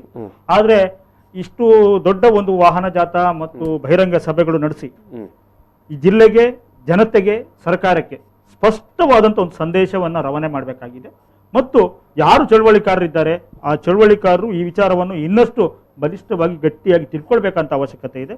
ಆ ನಿಟ್ಟಿನಲ್ಲಿ ಇಂಡೋರ್ ಒಂದು ಕಾರ್ಯಕ್ರಮ ಆಗಬೇಕು. ಆ ನಿಟ್ಟಿನಲ್ಲಿ ನಾವು ಇದನ್ನ ಪುರಭವನದ ಒಳಗಡೆ ಈ ಕಾರ್ಯಕ್ರಮವನ್ನು ಇಟ್ಕೊಂಡಿದ್ದೇವೆ. ಯಾದವ್ ಶೆಟ್ಟಿ ಅವರೇ, ಇದು ಈ ಒಂದು ಒಟ್ಟು ಏನು ಜಾಥಾ ಎಲ್ಲಿಂದ ಏನು ಎತ್ತ ಅನ್ನೋದನ್ನು ರವಿ ಪುಣಚ ಅವ್ರಿಗೆ ಹೇಳಿದರು. ಬಟ್ ಈ ಪ್ರತಿ ಏನು ಅಲ್ಲಲ್ಲಿ ನೀವು ಬೇರೆ ಬೇರೆ ಕೇಂದ್ರಗಳಲ್ಲಿ ಮಾಡ್ತಾ ಇದ್ದೀರಲ್ಲ, ಸುಳ್ಯ ಇರ್ಬೋದು, ಬೆಳ್ಳಾರೆ ಇರ್ಬೋದು, ಕುಂಬ್ರ ಇರ್ಬೋದು, ಅಥವಾ ಉಪ್ಪಿನಂಗಡಿ, ಕಡಬ ಎಲ್ಲ, ಅಲ್ಲಿ ಸಾಮಾನ್ಯವಾಗಿ ಎಷ್ಟು ಜನ ಸೇರಬೇಕು ಅಂತ ಏನು, ಹೇಗೆ, ಯಾವ ರೀತಿ ನಿರೀಕ್ಷೆ ಮಾಡ್ತಾ ಇದ್ದೀರಿ? ಯಾವ ರೀತಿ ಅದಕ್ಕೆ ಸಿದ್ಧತೆಗಳು ನಡೀತಾ ಉಂಟು? ನಾವು ಮುಖ್ಯವಾಗಿ ಈ ಒಂದು ಕಾರ್ಯಕ್ರಮಕ್ಕೆ ಪ್ರೇರೇಪಣೆ ಕೊಟ್ಟದ್ದು BJP. ಯಾಕೆಂತ ಹೇಳಿದರೆ ಈ ಒಂದು ಜನ ವಿರೋಧಿ, ರೈತ ವಿರೋಧಿ, ಕಾರ್ಮಿಕ ವಿರೋಧಿ, ದಲಿತ ವಿರೋಧಿ ಕಾನೂನು ಸುಗ್ರೀವಾಜ್ಞೆ ತಂದ BJP ಮತ್ತು ಸಂಘ ಪರಿವಾರ ಅದಕ್ಕೆ ವ್ಯತಿರಿಕ್ತವಾಗಿ ಇದನ್ನು ಸಮರ್ಥನೆ ಮಾಡುವ ಕೆಲಸ ಮಾಡಿದೆ. ಸಮರ್ಥನೆ ಮಾಡುವ ಕೆಲಸ, ಸುಳ್ಳು ವಿಚಾರಗಳನ್ನ ಜನರ ಮುಂದಿಟ್ಟಿದೆ. ನಾವು ಅವರಿಗೆ ಬಹಿರಂಗವಾಗಿ ಸವಾಲಾಗ್ತೀವಿ. ನೀವು ಹೇಳುವುದರಲ್ಲಿ ಸತ್ಯ ಇಲ್ಲ, ನೀವು ಹೇಳುವುದರಲ್ಲಿ ವಾಸ್ತವಾಂಶ ಇಲ್ಲ, ನೀವು ಜನರ ಹತ್ರ ಇದು ಜನರಿಗೆ ಒಳ್ಳೆಯದಾಗುತ್ತೆ ಅನ್ನುವುದು ಸಾಬೀತು ಮಾಡುವ ಯಾವ ಅಂಶಗಳು ನಿಮ್ಮಲ್ಲಿ ಇಲ್ಲ ಅನ್ನುವುದನ್ನು ನಾವು ಜನರ ಹತ್ರ ಈ ಕಾನೂನು ಸುಗ್ರೀವಾಜ್ಞೆಗಳ ಒಂದೊಂದು ಶಬ್ದವನ್ನು ಕೂಡ ಜನರ ಹತ್ರ ಕೊಂಡೋಗ್ತೀವಿ. ಒಂದೊಂದು ಶಬ್ದವನ್ನು ಕೂಡ, ಅಂದ್ರೆ ಏನೆಲ್ಲ ತಂದಿದ್ದಾರೆ ಕಾನೂನು ಸುಗ್ರೀವಾಜ್ಞೆ, ಅದು ಯಾವ ರೀತಿ ತೊಂದರೆ ಆಗ್ತದೆ ಅನ್ನೋದನ್ನು ಜನರ ಹತ್ರ ಕೊಂಡೋಗ್ತೀವಿ ಕಾನೂನಿಂದ. ಇವರು ಏನ್ ಮಾಡಿದ್ದಾರೆ ಅಂತೇಳಿ ಅದರಿಂದ ಯಾರಿಗೂ ತೊಂದರೆ ಆಗೋದಿಲ್ಲ, ಯಾರಿಗೂ ಇದಾಗೋದಿಲ್ಲ. ಈಗ ಉದಾಹರಣೆಗೆ ನಾನು ಹೇಳ್ತೇನೆ, ನಾನು ಎಲ್ಲ BJP ಕಾರ್ಯಕರ್ತರಿಗೆ, RSS ಸಂಘ ಪರಿವಾರ, ಫಸಲು ಬಿಮಾ ಯೋಜನೆಯನ್ನು ನೀವು ಎಷ್ಟು ದೊಡ್ಡ ರೀತಿಯಲ್ಲಿ ಪ್ರಚಾರ ಮಾಡಿದ್ದೀರಿ. ನೀವು ಜನರಿಂದ ಸಂಗ್ರಹ ಮಾಡಿದ 1,08,000 ಕೋಟಿ ರೂಪಾಯಿ ಸಂಗ್ರಹ ಮಾಡಿದ್ರಿ. ಜನರಿಗೆ ಕೊಟ್ಟದ್ದು 26,000 ಕೋಟಿ ಮಾತ್ರ. ಹಾಗಾದ್ರೆ ಆ ಫಸಲು ಬಿಮಾ ಯೋಜನೆಯಿಂದ ಎಷ್ಟು ದೊಡ್ಡ ಮಟ್ಟದಲ್ಲಿ ಕೋಟಿಗಟ್ಟಲೆ ಜನರಿಗೆ ಲೂಟಿ ಆಗಿದೆ ಅನ್ನೋದನ್ನು ನಾನು ಒಂದು ಉದಾಹರಣೆ ಅದನ್ನು ಕೊಟ್ಟದ್ದು. ನಾನು ಈಗ ನೀವು ತಂದಂತ ಎಲ್ಲ ವಿಧ, ಅದು ನೋಟು ಅಮಾನ್ಯೀಕರಣ ಆಗಲಿ, ಮತ್ತೆ GST ಇರಲಿ, ಅಥವಾ ನೀವು ಏನೆಲ್ಲ ತಂದಿದ್ರಿ, ನೀವು ಬಹಳಷ್ಟು ಜನರ ಹತ್ರ ಚುನಾವಣೆ ಸಂದರ್ಭದಲ್ಲಿ ಮೋದಿ ಸಾಹೇಬರು ಭರವಸೆ ಕೊಟ್ಟದ್ದೇನಂತ ಹೇಳಿದ್ರೆ 300 ಬಹಿರಂಗ ಸಭೆಗಳಲ್ಲಿ ಭರವಸೆ ಕೊಟ್ಟದ್ದು, ನಾನು ಅಧಿಕಾರಕ್ಕೆ ಬಂದ್ರೆ ಡಾಕ್ಟರ್ ಸ್ವಾಮಿನಾಥನ್ ಆಯೋಗದ ವರದಿಯ ಶಿಫಾರಸನ್ನ ಜಾರಿ ಮಾಡ್ತೇನೆ ಅಂತ ಭರವಸೆ ಕೊಟ್ಟದ್ದು. ಆದ್ರೆ ಇವತ್ತು ಕೂಡ ನಾವು ರೈತರು ಈ ದೇಶದ ರೈತರು ಕೇಳೋದು, ನಮ್ಮ ಉತ್ಪನ್ನಗಳಿಗೆ ಡಾಕ್ಟರ್ ಸ್ವಾಮಿನಾಥನ್ ಆಯೋಗ ವರದಿಯಂತೆ ಎಷ್ಟು ಉತ್ಪನ್ನದ ಖರ್ಚಾಗಿ ಅದಕ್ಕೆ 50% ಸೇರಿಸಿಕೊಡ್ಬೇಕೆಂದು ನಮ್ಮ ಪ್ರಮುಖ ಬೇಡಿಕೆ. ಅದನ್ನು ಯಾವುದನ್ನು ಮಾಡದೆ ರೈತರ ಹೆಸರಿನಲ್ಲಿ ಈ ಕಂಪನಿಗಳಿಗೆ ಲಾಭ ಆಗುವ ಕಾನೂನು ತಂದಿದ್ದಾರೆ. ಅದಕ್ಕೆ ಬೇಕಾದಷ್ಟು ಉದಾಹರಣೆ ನಮ್ಮಲ್ಲಿ ಇದೆ. ಆ ಕಾರಣಕ್ಕಾಗಿ ನಾನು ಮುಖ್ಯವಾಗಿ ಒಂದು ವಿಷಯವನ್ನು ಆಗ ಹೇಳಲಿಲ್ಲ, ಈಗ ಹೇಳಿದೆ. APMC ಕಾಯ್ದೆ ತಿದ್ದುಪಡಿ 1956ರಲ್ಲಿ APMC ಕಾಯ್ದೆ ಬಂದದ್ದು ಯಾಕೆಂದ್ರೆ ಗ್ರಾಮೀಣ ಪ್ರದೇಶದಲ್ಲಿ ರೈತರು ಉತ್ಪನ್ನ ಮಾಡಿದಾಗೆ ತೂಕದಲ್ಲಿ ಮೋಸ ಆಗ್ತಾ ಇತ್ತು, ಅದನ್ನು ತಡೆಯಬೇಕು. ರೈತರು ತಂದ ಉತ್ಪನ್ನಗಳಿಗೆ ಶೀತಲೀಕರಣ ಇಲ್ಲ, ಅದಕ್ಕೆ ಒಂದು ವ್ಯವಸ್ಥೆ ಬೇಕು. ರೈತರು ಅಲ್ಲಿಂದ ಇಲ್ಲಿಗೆ ಬಂದರೆ ಅವರಿಗೆ ಸರಿಯಾದ ಬೆಲೆ ಸಿಗಬೇಕು, ಅದಕ್ಕೆ ಒಂದು ವ್ಯವಸ್ಥೆ ಆಗ್ಬೇಕು. ಅವರಿಗೆ ಎಲ್ಲಾ ರೀತಿಯ ಮೋಸ ಆಗಬಾರ್ದು ಎನ್ನುವಂತ ಒಂದು ವ್ಯವಸ್ಥೆ ತಂದದ್ದು APMC ವ್ಯವಸ್ಥೆ. ಆದ್ರೆ ಈಗ ಇವರು ತಿದ್ದುಪಡಿ ಮಾಡುವ ಮುಖಾಂತರ ಆ ಇಡೀ ವ್ಯವಸ್ಥೆಯ ಲಾಭ ಆಗುವ, ರೈತರಿಗೆ ಲಾಭ ಆಗುವುದನ್ನು ತಡೆಯುವ ಮುಖಾಂತರ ಯಾರು ಕೂಡ ಉತ್ಪನ್ನ ಖರೀದಿ ಮಾಡಬೇಕೆನ್ನುವ ಕಾರಣಕ್ಕಾಗಿ ಈಗ ಹಳ್ಳಿಯಿಂದ ಕಂಪನಿಗಳು ಬಂದ್ರೆ ಆ ರೈತನಿಗೆ ಕಂಪನಿ ಒಟ್ಟಿಗೆ ಯಾವುದೇ ಕಾರಣಕ್ಕೂ ಸ್ಪರ್ಧೆ ಮಾಡ್ಲಿಕ್ಕೆ ಸಾಧ್ಯ ಇಲ್ಲ. ಈ ಸತ್ಯ ನಮಗೆ ಅರ್ಥ ಆಗಬೇಕು. ಅದಕ್ಕೆ ನಾನು ಹೇಳುದು, ಫಸಲು ಬಿಮಾ ಯೋಜನೆಯಲ್ಲಿ ನಮ್ಮ ಕಣ್ಣೆದುರಿದೆ ಸತ್ಯ. ಅದೇ ರೀತಿ ಈಗ APMC ನಂತರ ಬರುವುದು ಅದೇ ವಿಷಯ, ವಿದ್ಯುತ್ ಕಾಯ್ದೆ ತಿದ್ದುಪಡಿ ಬಂದ ಅದೇ ವಿಷಯ, ಭೂ ಸುಧಾರಣೆ ಕಾಯ್ದೆ ಬಂದರೂ ಕೂಡ ಭೂಮಿ ರೈತರನ್ನ ಇಲ್ಲದೆ ಇದ್ದಾಗ ಇಲ್ಲಿ ದಕ್ಷಿಣ ಕನ್ನಡ ಜಿಲ್ಲೆಯ ಅಕ್ಕಿ ಉತ್ಪಾದನೆ ಮಾಡುವವರಿಗೆ ಇನ್ನು ಅಕ್ಕಿಗೆ 300 ರೂಪಾಯಿ ಆಗುವಾಗ ನಮ್ಮಲ್ಲಿ ಯಾರಲ್ಲೂ ಕೂಡ ಗದ್ದೆ ಇರುವುದಿಲ್ಲ. ಈ ಸತ್ಯ ಇನ್ನು 10 ವರ್ಷದಲ್ಲಿ ಗೊತ್ತಾಗ್ತದೆ ಅನ್ನೋದು ನಾವು ಹೇಳುವಂಥದ್ದು. ಇದು ಯಾರು, ನಾನು BJP ಮತ್ತು ಸಂಘ ಪರಿವಾರ ಎಲ್ಲರಿಗೂ ಹಿತೈಷಿಗಳಿಗೆ ಹೇಳೋದು, ಹೈಕೋರ್ಟ್ ಜಡ್ಜ್ ಕಾನೂನು ಗೊತ್ತಿಲ್ಲದವರೇ, ಸುಪ್ರೀಂ ಕೋರ್ಟ್ ಜಡ್ಜ್ ಕಾನೂನು ಗೊತ್ತಿಲ್ಲದವರ, ಅವರು ಅಲ್ಲದೆ ಎಲ್ಲ ರೈತ ಸಂಘ, ಎಡಪಕ್ಷ, ಕಾರ್ಮಿಕ, ರೈತ ಸಂಘ ಇವರೆಲ್ಲರೂ ಕೂಡ ಹೇಳುದು ಯಾರಿಗೆ ಗೊತ್ತಿಲ್ಲ ಅಂತಲೋ, ನೀವು ಗೊತ್ತಿದೆ ಸುಳ್ಳು ಹೇಳ್ತಾರೆ. ನಾವು ಯಾವತ್ತೂ ಕೂಡ ರೈತ ಸಂಘದವರು ನಿಮ್ಮಲ್ಲಿ ಬಹಿರಂಗವಾಗಿ ಚರ್ಚೆ ಮಾಡಲಿಕ್ಕೆ ತಯಾರಿದ್ದೇವೆ ಅನ್ನೋದನ್ನು ನಾನು ಈ ಮಾಧ್ಯಮದ ಮೂಲಕ ಹೇಳಲಿಕ್ಕೆ ಇಷ್ಟಪಡ್ತೀನಿ. ಎಸ್ ಓಸ್ವಾಲ್ಡ್ ಅವರೇ, ಈಗ ಅದೇ ನಾವು ಈ ಒಂದು ನಿಮ್ಮ ಹೋರಾಟದ ಸ್ವರೂಪ, ಯಾಕಂದರೆ ನಾಡಿದ್ದು 18ನೇ ತಾರೀಕಿಂದ 23ನೇ ತಾರೀಕು ತನಕ ನಡೆಯುವ ಸ್ವರೂಪದ ಬಗ್ಗೆ ಮಾತಾಡ್ತಾ ಇದ್ದೆವು.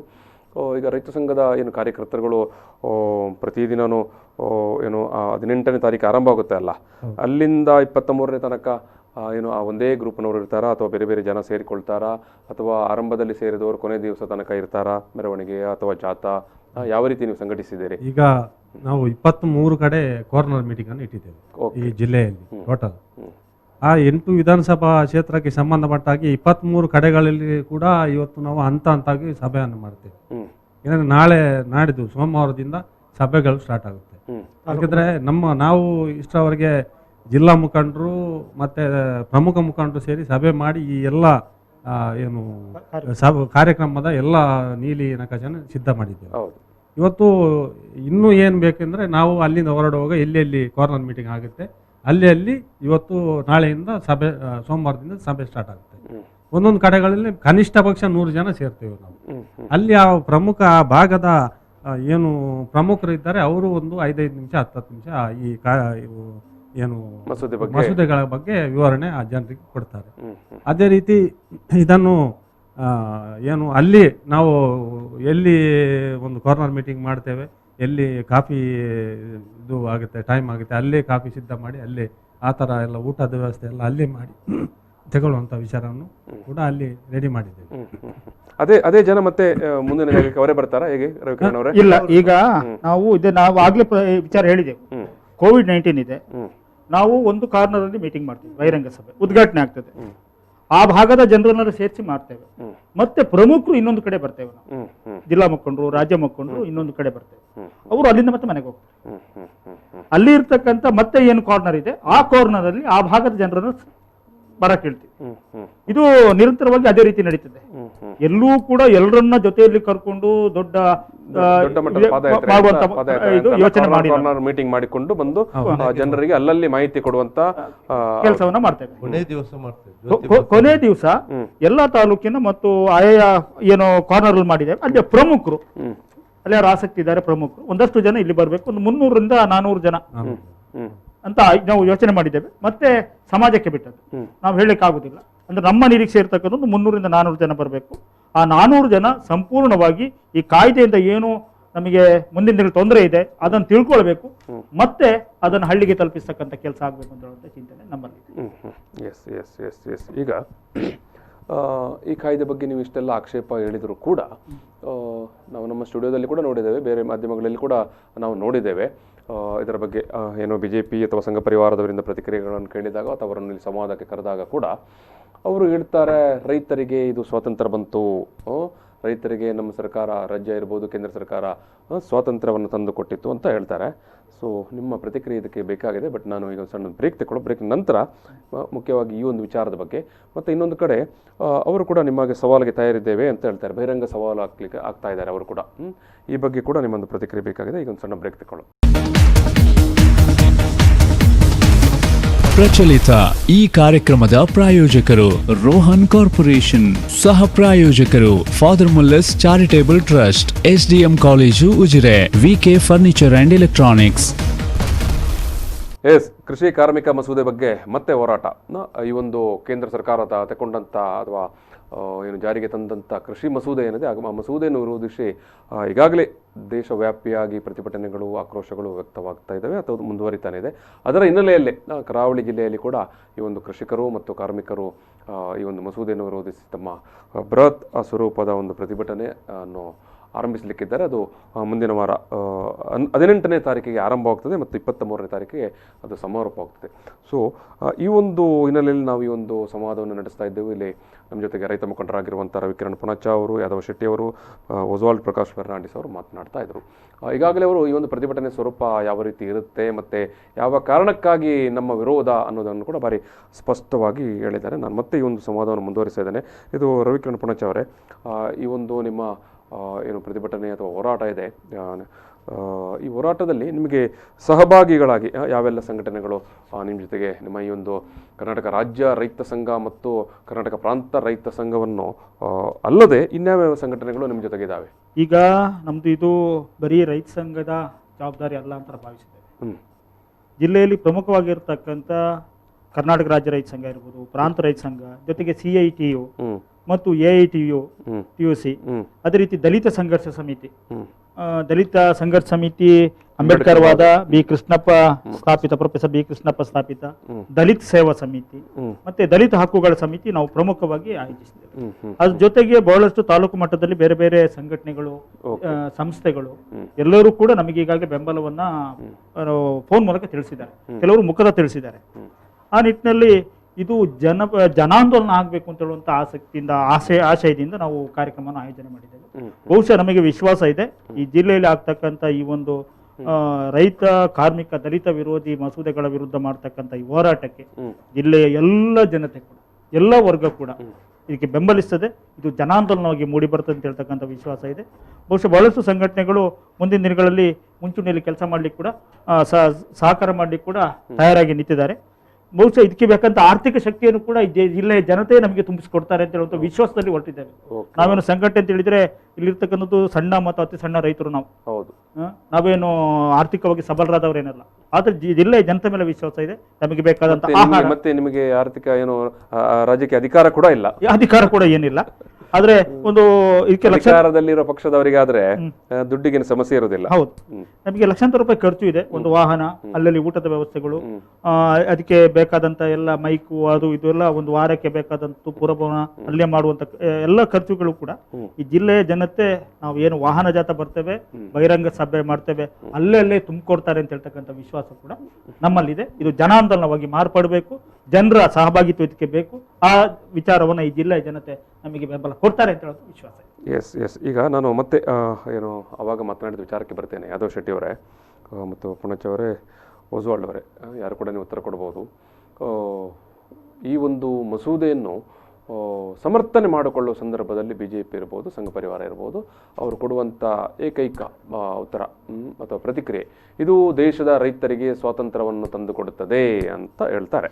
ಸ್ಪಷ್ಟವಾಗಿ ನಾವು ಅದನ್ನ ವಿರೋಧ ಮಾಡ್ತೇವೆ. ಈಗಾಗಲೇ ಯಾದವ್ ಶೆಟ್ಟರು ಬಹಿರಂಗ ಸವಾಲಿಗೆ ಕೂಡ ಅವರನ್ನು ಕರೆದು, ಇದು ದೇಶದ ರೈತರಿಗೆ ಸ್ವತಂತ್ರ ಕೊಡ್ತಕ್ಕಂಥದ್ದಲ್ಲ. ಈ ದೇಶದ 66% ರೈತರು ಮತ್ತು 56% ಕಾರ್ಮಿಕರು, ಅಂದ್ರೆ ಅದರಲ್ಲಿ ಕೃಷಿ ಕ್ಷೇತ್ರದ ಬಂದಿರತಕ್ಕಂಥವರು ಮತ್ತು ಸಾಮಾನ್ಯ ಜನತೆಗೆ ಇದು ಎರಡನೆಯ ಸ್ವತಂತ್ರ ಚಳುವಳಿಯಾಗಿ ಮಾರ್ಪಾಡಾಗ್ತಕ್ಕಂಥ, ಆ ನಿಟ್ಟಿನ ಅಷ್ಟೂ ಕೂಡ ತೊಂದರೆ ಆಗ್ತಕ್ಕಂಥ ಮಸೂದೆಗಳು ಅಂತ ಹೇಳಲಿಕ್ಕೆ ಬಯಸ್ತೇನೆ. ನಾನು ಬಿಜೆಪಿಯ ರಾಜ್ಯ ಕಾರ್ಯಕಾರಿಣಿ ಸಭೆ ಆಯ್ತು. ಹೌದು, ನಿಜವಾಗಿ ಬಿಜೆಪಿಗೆ ರೈತರ ಬಗ್ಗೆ ಕಾಳಜಿ ಇದ್ರೆ, ಕಾರ್ಮಿಕರ ಬಗ್ಗೆ ಕಾಳಜಿ ಇದ್ರೆ, ದಲಿತ ಸಮುದಾಯ ಬಗ್ಗೆ ಕಾಳಜಿ ಇದ್ರೆ, ರಾಜ್ಯ ಕಾರ್ಯಕಾರಿಣಿ ಸಮಿತಿಯಲ್ಲಿ ಅದನ್ನು ಎಜೆಂಡಾಗಿ ನೋಡಿ ನಾವು ತಂದ ಮಸೂದೆಯಲ್ಲಿ ಇಂಥದ್ದು ನಿಮಗೆ ಪ್ರಯೋಜನ ಆಗ್ತದೆ ಅವಳು ಹೇಳ್ಬೇಕಿತ್ತು. ಇದನ್ನು ಈ ಒಂದು ರೈತ ವಿರೋಧಿ ಕಾರ್ಮಿಕ ವಿರೋಧಿ ಕಾನೂನು ತಂದಿದ್ದರಿಂದ ಇದನ್ನು ಜನರ ಹತ್ರ ಮರೆಮಾಚಲಿಕ್ಕಾಗಿ ಅವರು ಸುಳ್ಳು ಕಂತೆಗಳನ್ನು ಹೇಳುವ ಮುಖಾಂತರ, ಲವ್ ಜೀವಾದ ಗೋ ಹತ್ಯೆ ಅನ್ನುವಂಥ ಹೆಸರು ಮುಖಾಂತರ ವಿಷಯವನ್ನು ಭಾವನಾತ್ಮಕವಾಗಿ ಕೊಂಡೋಗಿದ್ದಾರೆ. ಆದ್ದರಿಂದ ಅವರು ಈ ವಿಷಯವನ್ನು ಅವರು ಹೇಳ್ಬೇಕಿತ್ತು ರಾಜ್ಯ ಕಾರ್ಯಕಾರಿಣಿಯಲ್ಲಿ ಹೇಳಿದ್ದಾರೆ. ಹೇಳಿ ಕಾರ್ಯಕಾರಿಣಿಯಲ್ಲಿ ಕೂಡ ಕೃಷಿ ಮಸೂದೆ ಅದು ಒಳ್ಳೆಯ ಮಸೂದೆ, ಮತ್ತೆ ಅದು ಸ್ವಾತಂತ್ರ್ಯ ಏನು ರೈತರಿಗೆ ಸ್ವಾತಂತ್ರ್ಯವನ್ನು ತಂದು ಕೊಡುತ್ತಾ ಮಸೂದೆ ಅಂತಲೇ ಹೇಳಿದ್ದಾರೆ ಅವರು. ಆಮೇಲೆ ರಾಷ್ಟ್ರೀಯ ಶಿಕ್ಷಣ ನೀತಿ ಬಗ್ಗೆ ಕೂಡ ಅವರು ಏನು ಅದೊಂದು ಒಳ್ಳೆಯ ಮಸೂದೆ ಮತ್ತು ಅದಕ್ಕೆ ಜನ ಬೆಂಬಲ ಇದೆ ಅನ್ನೋದನ್ನು ಕೂಡ ಹೇಳಿದ್ದಾರೆ.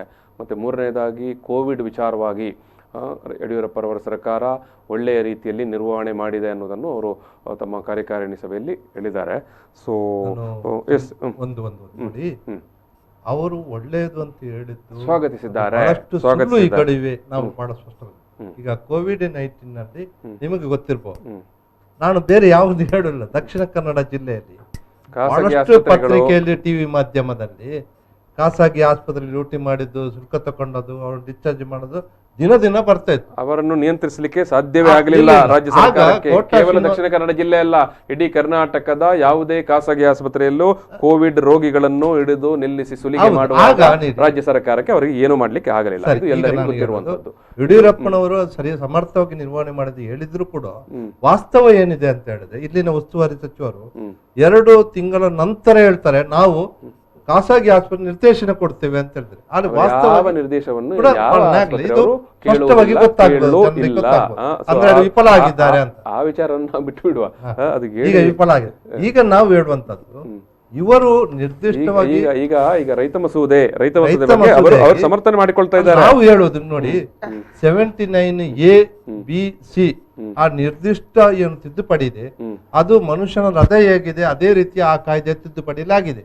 ಆದ್ದರಿಂದ ನಾವು ಹೇಳೋದು, ಇವರು ನಿರ್ದಿಷ್ಟವಾಗಿ ಯಾವ ರೀತಿ ಪ್ರಯೋಜನ ಆಗುತ್ತದೆ ಅಂತ ಹೇಳೋದಿಲ್ಲ. ನಾವು ನಿರ್ದಿಷ್ಟವಾಗಿ ಹೇಳುವುದು ಏನಂತ ಹೇಳಿದ್ರೆ, ಶಿಕಾರಿಪುರದಿಂದ ಹಿಡಿದು ಬೆಂಗಳೂರಿನವರೆಗೆ 18,000 ಕೇಸುಗಳಿವೆ. ಇವರು ತಿದ್ದುಪಡಿ ಮಾಡಿದ್ದರಿಂದ ಕಂಪನಿಗಳಿಗೆ ಲಾಭ ಆಗ್ತದೆ ಹೊರತು ರೈತರಿಗೆ ಆಗುದಿಲ್ಲ ಅಂತ ನಾವು ನಿರ್ದಿಷ್ಟವಾಗಿ ಅದಕ್ಕೆ ಉತ್ತರ ಕೊಟ್ಟೆವು. ಅಲ್ಲ, ಒಂದು ನಿಮಿಷ. ಈಗ ಸಫಲ ಆಗಿದೆ ಕೋವಿಡ್-19 ಎಲ್ಲ ಮೇಂಟೈನ್ ಮಾಡೋದು ಅಂತ ಅವ್ರು ಹೇಳ್ತಾ ಇದ್ದಾರೆ. ಅವರು ಕೋವಿಡ್-19 ಹೆಸರಲ್ಲಿ ಸರ್ಕಾರದ ಖಜಾನೆಯಿಂದ ದುಡ್ಡು ಖರ್ಚು ಮಾಡುವಲ್ಲಿ ಸಫಲರಾಗಿದ್ದಾರೆ. ರೈತರಿಗೆ, ಜನರಿಗೆ ಅನುಕೂಲ ಆಗಲಿಲ್ಲ. ಆ ಖಜಾನೆಯಿಂದ ದುಡ್ಡು ತೆಗೆದು ಖರ್ಚು ಮಾಡುವಲ್ಲಿ ಸಫಲತೆಯನ್ನ ನಾವು ಕಾಣ್ತಾ ಇದ್ದೇವೆ. ಇಷ್ಟು ಕೋಟಿ ಖರ್ಚಾಗಿ ತೋರಿಸಿದ್ದಾರೆ. ಬೆಂಬಲ ಬೆಲೆ ಖರೀದಿ ಕೇಂದ್ರ ಆರಂಭವಾಗಿಲ್ಲ. ಈಗ MSP ಡಿಕ್ಲೇರ್ ಮಾಡಿದ್ದಾರೆ ಕೇಂದ್ರ ಸರ್ಕಾರ. ನಮ್ಮ ಜಿಲ್ಲೆಗೆ ಸಂಬಂಧಪಟ್ಟ ಹಾಗೆ ಭತ್ತಕ್ಕೆ 1870 ರೂಪಾಯಿ MSP ಡಿಕ್ಲೇರ್ ಮಾಡಿದ್ದಾರೆ. ಖರೀದಿ ಕೇಂದ್ರ ಇನ್ನೂ ಪ್ರಾರಂಭ ಮಾಡಲಿಲ್ಲ. ರಾಜ್ಯದ ಎಲ್ಲಿಯೂ ಕೂಡ ಖರೀದಿ ಕೇಂದ್ರ ಪ್ರಾರಂಭ ಮಾಡಲಿಲ್ಲ. ರೈತ ಸಂಘಟನೆಗಳು ಅಲ್ಲಲ್ಲಿ ಭಿಕ್ಷೆ ಎತ್ತಿ ಪ್ರಧಾನಮಂತ್ರಿಗಳಿಗೆ ಮತ್ತೆ ಮುಖ್ಯಮಂತ್ರಿಗಳಿಗೆ ಭಿಕ್ಷೆ ಎತ್ತಿದ ಹಣವನ್ನು ಕಳಿಸಿಕೊಡ್ತಾ ಇದ್ದಾರೆ. ನಾಚಿಕೆ ಆಗ್ಬೇಡ್ರಿ. ಯಡಿಯೂರಪ್ಪನವರು ಹೇಳ್ತಾರೆ ಖರೀದಿ ಮಾಡ್ಲಿಕ್ಕೆ ನಮ್ಮ ಹತ್ರ ದುಡ್ಡಿಲ್ಲ. ಏನು ಸರ್ಕಾರದ ಖಜಾನೆ ಸಂಪೂರ್ಣ ಲೂಟಿಯಾಗಿದೆ. ಈಗ ಕೇಂದ್ರ ಸರ್ಕಾರ 100 ಲಕ್ಷ ಕೋಟಿ ರೂಪಾಯಿ ಸಾಲ ಮಾಡಿದೆ, ಹೊಸ ಸಾಲ ಮಾಡಿದೆ. ಇಲ್ಲ, ಅವರ ಬೆಂಬಲಿಗರೆಲ್ಲ ಹೇಳ್ತಾ ಇದ್ರು ಹಿಂದಿನ ಸರ್ಕಾರಗಳು ಮಾಡಿದಂತ ಸಾಲವನ್ನೆಲ್ಲ ನರೇಂದ್ರ ಮೋದಿ ಅವರು ತೀರಿಸ್ತಾ ಇದ್ದಾರೆ. ಮತ್ತೆ $5 ಟ್ರಿಲಿಯನ್ ಬಜೆಟ್. ಬಹುಶಃ ನನಗೆ ಅನ್ನಿಸ್ತಾ ಇದೆ ಈಗ ಇವರೆಲ್ಲರೂ ಕೂಡ ಸಮರ್ಥನೆ ಮಾಡ್ತಾ ಇದ್ದಾರೆ ಅವರ ಪರವಾಗಿ. ಕಂಪನಿಗಳು ಖರೀದಿ ಮಾಡಿದ್ರೆ ಏನು ರೈತರಿಗೆ ಅನುಕೂಲ ಆಗ್ತದೆ, ರೈತರಿಗೆ ಎಲ್ಲೂ ಕೂಡ ಮಾರಾಟ ಮಾಡಬಹುದು ಎಲ್ಲ ಹೇಳ್ತಾ ಇದ್ದಾರೆ. ಈಗ ನಾನು ಇವರಿಗೆ ಒಂದು ಬಹಿರಂಗ ಸವಾಲು ಆಗ್ತೇನೆ. ಬಹುಮುಖ್ಯವಾಗಿ ಅವರು ಹೇಳುವಂತದ್ದು ಅವರ ಸ್ವತ್ತುಗಳನ್ನು ಇಲ್ಲಿ ಕೂಡ ಹೋಗಿ ಇನ್ನು ಮಾರಾಟ ಮಾಡ್ಲಿಕ್ಕೆ ಅವಕಾಶ ಇರುತ್ತೆ. ಯಾವ ರಾಜ್ಯದಿಂದ ಯಾವ ರಾಜ್ಯಕ್ಕೆ ಬೇಕಿದ್ರೆ ಕೊಂಡೋಗಿ ಮಾರಾಟ ಮಾಡ್ಲಿಕ್ಕೆ ತೊಂದರೆ ಇರುವುದಿಲ್ಲ. ಅದನ್ನು ಮೊನ್ನೆ ಹೇಳಿದೆ. ಅದು ರೈತರು ನಾವು ಬೆಳೀತಕ್ಕಂತ ಉತ್ಪನ್ನ ಪಾಕೆಟ್ ಅಲ್ಲಿ, ಪರ್ಸ್ ಅಲ್ಲಿ, ವ್ಯಾಲ್ಯೂಟ್ ಅಲ್ಲಿ ತಗೊಂಡು ಹೋಗುವಂತದ್ದಲ್ಲ, ಗನ್ನಿ ಬ್ಯಾಗ್ ಅಲ್ಲಿ ತಗೊಂಡು ಹೋಗುವಂತದ್ದು. ಅದು ತಗೊಂಡು ಹೋಗ್ಬೇಕಾದ್ರೆ ಲಾಗ್ವಾಡ್ ಖರ್ಚಿದೆ. ಎಲ್ಲಿಂದ ಗುಜರಾತ್ ಇಂದ ಇಲ್ಲಿಗೆ ಬಂದು ಒಬ್ಬ 1 ಕ್ವಿಂಟಲ್ ಅಡಿಕೆ ತಗೊಂಡು ಹೋಗ್ಲಿಕ್ಕೆ ಆಗುದಿಲ್ಲ. ಅದೆಲ್ಲವೂ ಕೂಡ ಜನರ ಹಾದಿ ತಪ್ಪಿಸ್ತಕ್ಕಂತ ಮಾತು. ಆದ್ರೆ ಈಗ ಈ ಕೋವಿಡ್ ಸಂದರ್ಭ ಇರ್ಬೋದು, ಇಡೀ ಪ್ರಪಂಚ ಆರ್ಥಿಕ ಸಂಕಷ್ಟದಲ್ಲಿ ಇರುವಾಗ್ಲೂ ಕೂಡ ನಮ್ಮ ದೇಶದ ದೊಡ್ಡ ಉದ್ಯಮಿಯೊಬ್ಬರು ಬಹಳಷ್ಟು ಲಾಭ ಮಾಡಿದ್ದಾರೆ. ಅಂದ್ರೆ ಅವರು ಸಮರ್ಥವಾಗಿ ಆರ್ಥಿಕ ವಿಚಾರದಲ್ಲಿ ಮುಂದಿದ್ದಾರೆ. ನಮ್ಮ 545 MP ಕೇಂದ್ರ ಸರ್ಕಾರ 10.75 GDP-ಯನ್ನು -2.7ಗೆ ತಂದಿರುವಾಗ ಇವರು ಅಸಮರ್ಥರಿದ್ದಾರೆ. ಸಮರ್ಥರಿಗೆ ಇದು ಕೃಷಿ ಕಾಯ್ದೆ, ಇದೇನು APMC ಅದು ಇದೆಲ್ಲ ಕೊಡುದಿದ್ರೆ ಇವರೊಮ್ಮೆ ಎಲ್ಲ ರಾಜೀನಾಮೆ ಕೊಡ್ಲಿ, ಅಂಬಾನಿಗೆ ಕೊಟ್ಟು ಬಿಡ್ಲಿ. ಅವರು ಆರ್ಥಿಕವಾಗಿ ಸಫಲರಿದ್ದಾರೆ, ಅವ್ರಿಗೆ ಗೊತ್ತಿದೆ ಹೇಗೆ ಆರ್ಥಿಕ ಲಾಭ ಮಾಡಬೇಕು ಅಂತ. ಲಾಭ ತಂದು ಕೊಡೋದು ಹೇಗೆ ಅನ್ನೋದು ಅವರಿಗೆ, ಈ ದೇಶಕ್ಕೆ ಲಾಭ ತಂದು ಕೊಡ್ಲಿ. ಅವರು ಪ್ರಪಂಚದ 4ನೇ 5ನೇ ಶ್ರೀಮಂತ ಈಗ ಬಿಂಬಿಸ್ತಾ ಇದ್ದಾರೆ. ಈ ಇಂಥ ಸಂದರ್ಭದಲ್ಲೂ ಕೂಡ ಆರ್ಥಿಕ ಭದ್ರತೆ ಇದ್ದಾರೆ. ಅವರಿಗೆ ಕೊಟ್ಟು ಬಿಡೋಣ, ಇವೆಲ್ಲ ರಾಜೀನಾಮೆ ಕೊಡಿ, ನೋಡೋಣ ಒಂದು 5 ವರ್ಷ ಅಂಬಾನಿಗೆ ಕೊಟ್ಟು ಬಿಡಿ, ಅಗ್ರಿಮೆಂಟ್ ಮಾಡಿ. ಇದು ಒಸ್ವಾಲ್ಡ್ ಅವರೇ, ಅದೇ ರೈತರಿಗೆ ಸ್ವಾತಂತ್ರ್ಯ ಬರ್ತದೆ ಅಂತ ಹೇಳ್ತಾರೆ ಈ ಹೊಸ ಮಸೂದೆಯನ್ನು ತೋರಿಸಿ. ನೋಡಿ, ಮೊನ್ನೆ ಏನು ಕಾರ್ಯಕಾರಿಣಿ ಸಭೆಯಲ್ಲಿ CT ರವಿ ಅವರು ಹೇಳಿದರು, ಒಂದು ಮಾತು ಹೇಳಿದರು. ಇವತ್ತು ನರೇಂದ್ರ ಮೋದಿ ಅವರು ಈ ದೇಶದಲ್ಲಿ ಅಧಿಕಾರಕ್ಕೆ ಬಂದ ಮೇಲೆ ಎಲ್ಲ ಕಾಯ್ದೆಗಳನ್ನು ನಾವು 370 ತೆಗೆದಿದ್ದೇವೆ. NRC CA ತರುವಾಗಲಿ ಇವತ್ತು ರೈತರಿಗೆ ಮಸೂದೆಗಳನ್ನು ತರುವಾಗಲಿ ಇವರು ಏನು ಕಾಂಗ್ರೆಸ್ನವರು ಎಲ್ಲ ಏನು ತಪ್ಪು ಸಂದೇಶಗಳನ್ನು ಕೊಟ್ಟು ಜನರಿಗೆ ಏನು ದಾರಿ ತಪ್ಪಿಸಿ ಹೋರಾಟ ಈ ದೇಶದಲ್ಲಿ ಹೋರಾಟ ಮಾಡ್ತಾ ಇದ್ದಾರೆ ಅಂತ ಹೇಳ್ತಾ ಇದ್ದಾರೆ. ಇವತ್ತು ನಾವು ಯಾವುದೇ ಪಕ್ಷದ ಪರವಾಗಿ ಇವತ್ತು ಹೋರಾಟ ಮಾಡ್ತಾ ಇಲ್ಲ. ಯಾಕೆಂದ್ರೆ ನಾವು ಇವತ್ತು ನಮ್ಮ ಕಾಲಬುಡಕ್ಕೆ ಕೊಡಲೇಟು ಬಿದ್ದಿದೆ, ಅದಕ್ಕೋಸ್ಕರ ನಾವು ಬೀದಿಗೆ ಬಂದಿದ್ದೇವೆ ರೈತರ ಪರವಾಗಿ. ಇವ್ರು ನೋಡಿ, ನಾವು ಈ ದೇಶದ ಸುಮಾರು 80% ಸಣ್ಣ ಮತ್ತು ಅತಿ ಸಣ್ಣ ರೈತರು ಇವತ್ತು ಅವರ ಏನು ನೆಲೆ ಕಳ್ಕೊಳ್ಳುವ ಪರಿಸ್ಥಿತಿಯಲ್ಲಿ ಅವರಿದ್ದಾರೆ. ಮನೆಯಲ್ಲಿ ಮಲಗಿದ್ರೆ ನಿದ್ದೆ ಬರುವಂತ ವಿಚಾರ ಇವತ್ತು ಇಲ್ಲದಾಗಿದೆ. ನೆಮ್ಮದಿಯ ನಿದ್ದೆ ಮಾಡಲಿಕ್ಕೆ ಅವಕಾಶ ಇಲ್ಲದಾಗಿದೆ. ಇದನ್ನು ಅವರು ನಿಜವಾಗ್ಲೂ ಇವರು ಈ ಸಂವಿಧಾನದ ಏನು ಇದರ ಮೇಲೆ ಕೈ ಇಟ್ಟು ಪ್ರಮಾಣ ವಚನ ಸ್ವೀಕಾರ ಮಾಡಿಕೊಂಡು ಇವತ್ತು ಏನು ಇವು ಬೇಡಿಕೆಗಳನ್ನು ಕೊಟ್ಟಿದ್ರು, ನಿಮಗೆ ಸ್ವಾಮಿನಾಥನ್ ಆಯೋಗದ ಪ್ರಕಾರ ನಿಮ್ಮ ಬೆಳೆಗಳಿಗೆ ಉತ್ತಮ ಬೆಲೆಗಳನ್ನು ಕೊಡ್ತೇವೆ, ಮತ್ತೆ ಈ ದೇಶದಲ್ಲಿ ಅಚ್ಚೆ ದಿನ ಲಾಗು ಮಾಡ್ತೇವೆ, ಸ್ವಿಸ್ ಬ್ಯಾಂಕಿಂದ ದುಡ್ಡು ತಂದು ಈ ದೇಶದ ರಸ್ತೆಗಳಿಗೆ ಚಿನ್ನದ ಟಾರ್ ಆಗ್ತೇವೆ ಅಂತ ಹೇಳಿದ್ರು. ಸರ್, ಇದನ್ನು ಈ ಮಾತುಗಳನ್ನು ದಯವಿಟ್ಟು ಈ ಮೋದಿ ಭಕ್ತರು ಈಗಲಾದರೂ ಒಪ್ಪಬೇಕು. ಎಲ್ಲಿ ಇವತ್ತು ನಮ್ಮ ದಕ್ಷಿಣ ಜಿಲ್ಲೆಯಲ್ಲಿ ರಸ್ತೆಗಳ ಪರಿಸ್ಥಿತಿ ಏನಾಗಿದೆ, ಈ ದಕ್ಷಿಣ ಜಿಲ್ಲೆಯಲ್ಲಿ ಇವತ್ತು ಕಳೆದ 3 ವರ್ಷಗಳಿಂದ ಕೊಳೆ ರೋಗದಿಂದ, ಅತಿವೃಷ್ಟಿ ಅನಾವೃಷ್ಟಿಯಿಂದ ಏನೆಲ್ಲ ಅನಾಹುತಗಳಾಗಿದ್ದಾವೆ, ಅಲ್ಲಿ ಪರಿಹಾರ ಕೊಡ್ಲಿಕ್ಕೆ ಇವರು ವಿಫಲರಾಗಿದ್ದಾರೆ. ಅದು ವಿಚಾರ ಬಿಟ್ಟು ಇವತ್ತು ನೋಡಿ, ಈ ರಾಜ್ಯಕ್ಕೆ ಬರುವಂತ ಒಂದು GST ಪಾಲನ್ನು ಏನು ಸುಮಾರು 13,750 ಕೋಟಿ ರೂಪಾಯಿ ಕೇಳಬೇಕಾದ್ರೆ ಇವ್ರು ಏನ್ ಹೇಳ್ತಾರೆ, ಕೊರೋನಾ ಬಂತು. ನಿಜವಾಗ್ಲೂ ಕೊರೋನಾ ಸಂದರ್ಭನೇ ಲೋನ್ ತಕೊಳ್ಳಿ ಅಂತ ಹೇಳ್ತಾರೆ. ಹೌದು, ಅದು ಕೊರೋನಾ ಸಂದರ್ಭನೇ ಅಲ್ಲ. ಅಭಿವೃದ್ಧಿಯಲ್ಲಿ ಹೌದು. ಇವರು ಹೇಳುವ ಮಾತು, ಇವರ ಧೋರಣೆ ಇಲ್ಲಿವರೆಗೆ ಸ್ವಾತಂತ್ರ್ಯ ನಂತರದ ಉತ್ತರ ಪ್ರದೇಶ ಹೆಚ್ಚು ಆಳ್ವಿಕೆ ಮಾಡಿದ್ದು ಬಿಜೆಪಿ ಸರ್ಕಾರ, ಕೇರಳ ಸರ್ಕಾರದ ಇವರ ಧೋರಣೆ ಪ್ರಕಾರ ಹೋದಾಗ ಅವರದೇ ಕೇಂದ್ರ ಸರ್ಕಾರದ ಅಧೀನದಲ್ಲಿರುವಂತಹ ಸಂಸ್ಥೆ ಸರ್ವೆ ಮಾಡಿದಾಗ ಉತ್ತರ ಪ್ರದೇಶ ಎಲ್ಲ ರಾಜ್ಯಗಳು ಹಿಂದೆ ಉಳಿದಿದೆ, ಕೇರಳ ಮುಂದೆ ಇದೆ. ಹೌದಲ್ವಾ? ನೀವು ಎಜುಕೇಶನ್ ತಗೊಳ್ಳಿ, ಪಂಚಾಯತ್ ರಾಜ್ ತಗೊಳ್ಳಿ, ಆರೋಗ್ಯ ತಗೊಳ್ಳಿ, ವಿದ್ಯುತ್ ತಗೊಳ್ಳಿ, ವಸತಿ ತಗೊಳ್ಳಿ, ಎಲ್ಲದರಲ್ಲಿ ಯಾಕೆ ಕೇರಳ ಮುಂದಿದೆ? ಶಾಲೆಗಳಿರ್ಬಹುದು, ಈಗ ಸರ್ಕಾರಿ ಶಾಲೆಗಳಿರ್ಬಹುದು, ಎಲ್ಲ ಕೇರಳ ಮುಂದಿದೆ. ಓಕೆ, ಈಗ ಇವರು ಅಭಿವೃದ್ಧಿ ಅನ್ನುವಂಥದ್ದು ಹೇಳಿದ್ರೆ ವಿಮಾನ ನಿಲ್ದಾಣ ಇದೆ. ವಿಮಾನ ನಿಲ್ದಾಣಕ್ಕೆ ಯಾರು ಸ್ಥಳ ಕೊಟ್ಟದ್ದು, ಯಾವ ಉದ್ದೇಶಕ್ಕಾಗಿ? ನಾವು ನಮ್ಮದು ಯೋಚನೆ ಕೋಟಿ ಚೆನ್ನೈ ಹೆಸರಲ್ಲಿ, ಅಬ್ಬಕ್ಕ ರಾಣಿಯಲ್ಲಿ ಇಂಥದ್ದೆಲ್ಲ ನಾವು ಯೋಚನೆ ಮಾಡ್ತೇವೆ. ಇವತ್ತಿವರು ಇಡೀ ಸಂಪತ್ತನ್ನು ಯಾವುದನ್ನು ವಿಮಾನ ನಿಲ್ದಾಣ ಅದಾನಿಗೆ ಕೊಡ್ತಾ ಇದ್ದಾರೆ.